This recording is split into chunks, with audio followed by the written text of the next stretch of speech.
Pat Buchanan.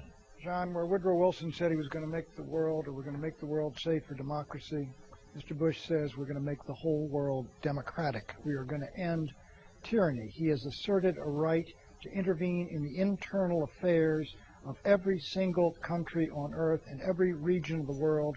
It is a formula for perpetual conflict and permanent war, which is the death of republics.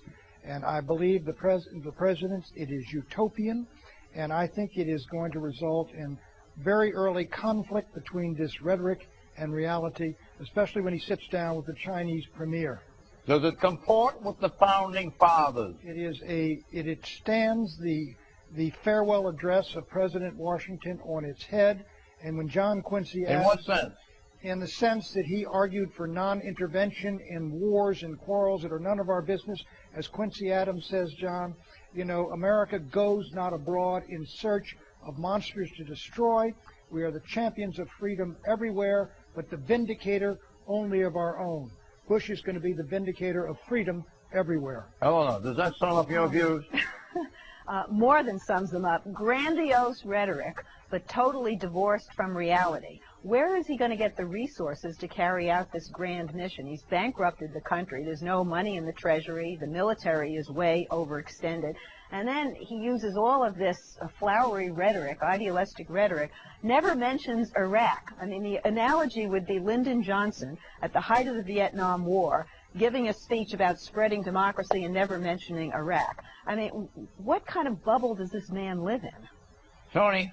Well, I'm unfortunately in difficult company today because well, you don't know that. We haven't heard from Ms. McLaughlin. Because I share much of Pat's view.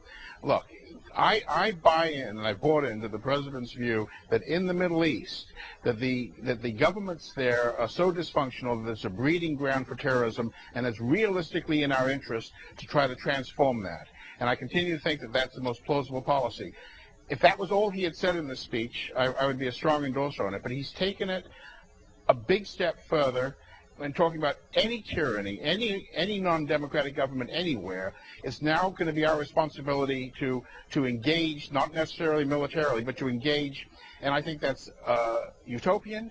It's unsustainable. There are plenty of authoritarian governments that are not a threat to us. There are some that are. We got a big enough job focusing on the governments that are creating danger to us in the Middle East and other, perhaps in parts of Indonesia and other places. To now expand it to the planet is simply unsustainable. And I think he's going to have to, in the coming months, focus down the application of these nice principles to a more realistic